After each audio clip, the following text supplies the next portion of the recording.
Por una parte, Miguel González Palacios, él nos acompaña vía Skype desde Texas, es exoficial del Ejército de los Estados Unidos. ¿Qué tal, Palacios? ¿Cómo está? Buenas noches. Buenas noches. Y también aquí en el estudio, Octavio Pérez, coronel retirado del Ejército de Estados Unidos, analista militar y analista político. Bienvenido, Octavio. Buenas noches. Miguel, comienzo con usted. Estos inspectores de la ONU, ¿quiénes son? Definitivamente estos señores y señoras, damas y caballeros, son personas muy acreditadas en su campo profesional. Sin embargo, es un equipo muy diverso y tiene que ser así, dado el caso de que esto es una misión muy especial. Por ejemplo, están en un campo bélico, por ende, tiene que haber personal que los proteja, personal de seguridad que constantemente los esté protegiendo. Tienen que determinar cuáles son los recursos que van a utilizar y por ende esos recursos van a definir las competencias del equipo. Definitivamente va a tener un equipo médico, individuos no solamente versados en su profesión médica, pero individuos que sepan cuáles son los efectos de esta toxina nerviosa, el efecto que tiene en el cuerpo. Van a tener que tener individuos que sepan cómo analizar terreno, van a tener que tomar muestras de tierra, de agua, eso va a tener que ser analizado. Definitivamente van a tener que tener ingenieros químicos, un químico industrial, van a tener que tener personas, ingenieros civiles. ¿Por qué? Porque para identificar dónde están estos armamentos tienen que identificar las instalaciones. Y es las instalaciones donde se fabrican y se almacenan este tipo de armamentos son muy específicas y tiene que haber cierto conocimiento. También, por supuesto, necesitan una persona experta en armas que entreguen o distribuyan este tipo de armamento químico por artillería, por cohetes, por bombas, por misiles. Y además de eso, al final, tienen que tener un conocimiento y una capacidad de investigación, una capacidad forénsica, porque acuérdense que de aparte de todo lo demás, esto simplemente sigue siendo una investigación. La documentación, las pruebas tienen que ser cuidadas, la custodia tiene que ser verificada, de tal forma que esto pueda ser utilizado para luego presentar en algún juicio si fuera necesario. Muy interesante. Octavio, ¿trabajan para la ONU o son trabajadores independientes que contratan para determinadas labores? Y además de eso, ¿cómo se los escoge y cuál es el proceso de determinar quién es la persona? Bueno, esta organización que fue fundada en el año 1999, después de la Primera Guerra del Golfo, que tuvo que ver mucho con entrar en el 98, cuando el presidente Clinton tuvo que disparar los 100 misiles Tomahawk en contra de los palacios presidenciales.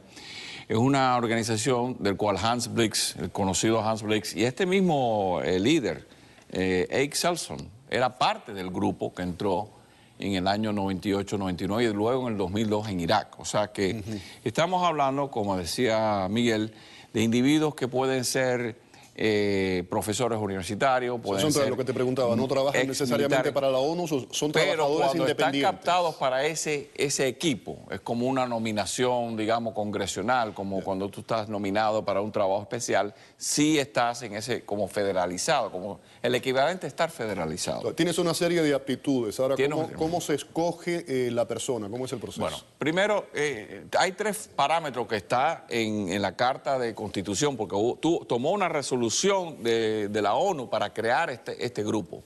Este grupo es la segunda edición de lo que era el UNONSCOM, el UNMOVIC se llama ahora. Un nivel de eficiencia e integridad. Tiene que ser un individuo de palabra. O sea, porque seas un profesor universitario o un emérito, o sea, un individuo, un biólogo químico de renombre, no te van a escoger. No puedes estar ¿cómo se llama?, captado por ninguna de las 2 bases. Uno de los problemas graves... No puedes tener ningún tipo de filiación, ni política ni religiosa, ¿no? Porque el problema viene en el caso de Irak. Desgraciadamente, los únicos 2 países que han estado desarmando armamento químico en los últimos 35 años son los Estados Unidos y Rusia. Y la preponderancia de estos individuos, ¿de dónde vienen? De Rusia y de los Estados Unidos. Cuando se presentó el primer grupo en el 98 a entrar en Irak, dijeron, había muchos americanos. ¿Y de dónde tú sacas esta capacitación de un día a otro? En otras palabras, muchas veces tú tienes un pool de 20, 30 calificados, identificados, pero en esta misión lo que vamos a ver, ¿qué es lo que ocurrió hace una semana? No es lo mismo tú hacer un análisis, un post-análisis, acabado de surgir un evento, de un análisis que ocurrió hace 20 años. ¿Y es determinante lo que decía, el color político determinado o la afiliación religiosa de alguien? Porque puede ser vetado por el país que te permita o no entrar. O sea que hay política, hay calificativos. No, y se puede poner en tela de juicio ciertas decisiones. Exactamente, que los rusos hoy por hoy están diciendo, los rusos han criticado a esta organización de la ONU porque dicen que están biased, que están a favor de los norteamericanos. González Palacio, regreso con usted. ¿Qué peligros se enfrentan en estas misiones y si pudiera ponernos algún ejemplo? Hay muchísimos. Primeramente, aclarando un poco lo que dijo Octavio, en lo cual estoy muy de acuerdo, la organización se llama UMOVI, que es United Nations Monitoring and Verification and Inspection Commission, para decir el título correcto. Estas personas sí están bajo contrato durante el tiempo que pertenecen a la comisión, pero sí son individuos que vienen de todas partes. El peligro principal es obviamente el hecho de que están en una situación, un escenario bélico, en donde no todos quieren que estén ahí. De hecho, los únicos que quieren que esa comisión esté ahí son los que no están físicamente en Siria. Todos los grupos rebeldes han mencionado que no están muy de acuerdo en ciertas cosas. El gobierno de Siria, por supuesto, está en desacuerdo, apoyado por los rusos, diciendo que hay cierta parcialización, pero físicamente estos individuos han sido ya atacados, los engañan, los llevan a lugares donde no es, les prometen todo tipo de recursos, al final no se los entregan, las Naciones Unidas pueden enviar todo tipo de esfuerzos y de recursos y de personal, pero no necesariamente los pueden utilizar en el lugar adecuado. Definitivamente el estrés de estar en un campo de batalla es un estrés muy tóxico. El PTSD que se le llama, estas personas definitivamente lo van a sufrir hasta cierto punto, no como un soldado de combate, pero definitivamente sí.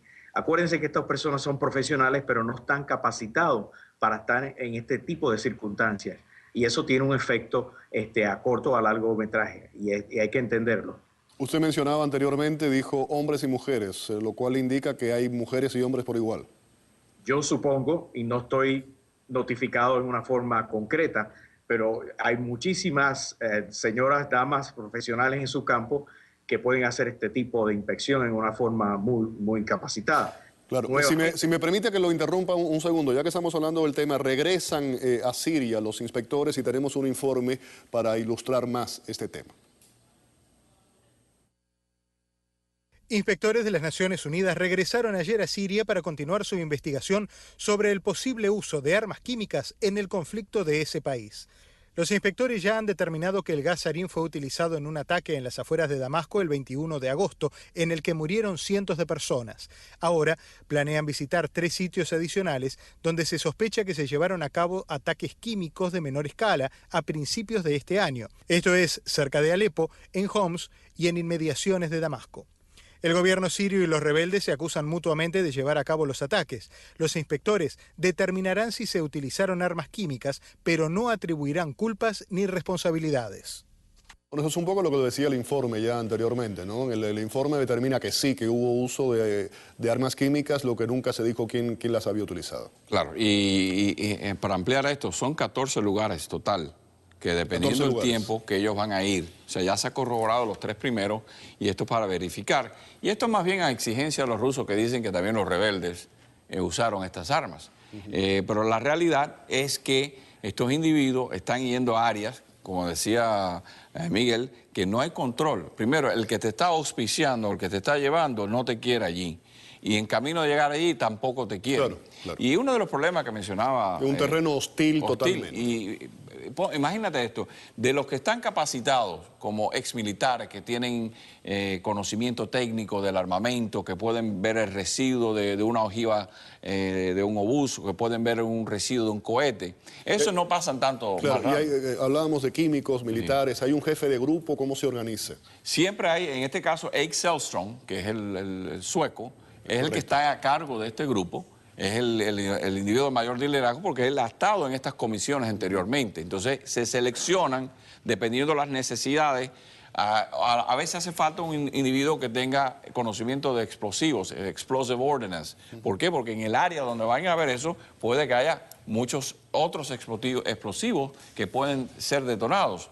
Ingenieros civiles en este caso, con el bombardeo extensivo que ha habido en estas ciudades, hay edificios que están por caerse de nada, de estornudar, y tienen que verificar que las estructuras donde ellos están no les creen un peligro. O sea, ese es el verdadero peligro. Y muchas veces tú sacas a un profesor universitario, a un bioquímico de un laboratorio y lo pones 7 días con mala comida, con malas condiciones, y dice, oye, yo me voy. Muy difícil. Y ese es el peligro que confronta eso, la integración de esos grupos. González Palacio, nos vamos con esto. Usted hablaba anteriormente, y es lógico, el apoyo militar que reciben todos esos inspectores, ¿también lo pone la ONU? La ONU tiene dentro de ese equipo personal que está exclusivamente contratado para proteger a los profesionales que componen el equipo total entero. Esas personas exploran las rutas, manejan los automóviles, están seguros que tienen cierto tipo de escolta. Cuando la situación no es aceptable, son los que toman la decisión de extraer el equipo y llevarlos a un lugar seguro, etcétera, etcétera. Como mencionó Octavio, son también las personas que proveen todo tipo de apoyo logístico. Estos individuos, su única misión es proteger y cuidar a esa gente. Y cuando esa situación ya se les va de la mano, es su responsabilidad extraerlos inmediatamente. Y por ende, estas inspecciones se interrumpen constantemente. Osana, muchísimas gracias. Muy interesante el tema y también la explicación. Miguel González Palacios nos acompañaba desde Texas, exoficial del Ejército de Estados Unidos, y también don Octavio Pérez, coronel retirado del Ejército de Estados Unidos, habitual ya del programa. Gracias a los dos. Vamos a la pausa. Al regreso, familiares de Manuel Lacayo, el joven asesinado hace 5 años para robarle una cadena de oro, van a estar con nosotros y van a contarnos cómo han vivido el juicio del homicida de su hijo. Y más adelante vamos a hablar con el fiscal Wilfredo Ferrer sobre los distintos rostros del fraude aquí en el sur de la Florida. Volvemos.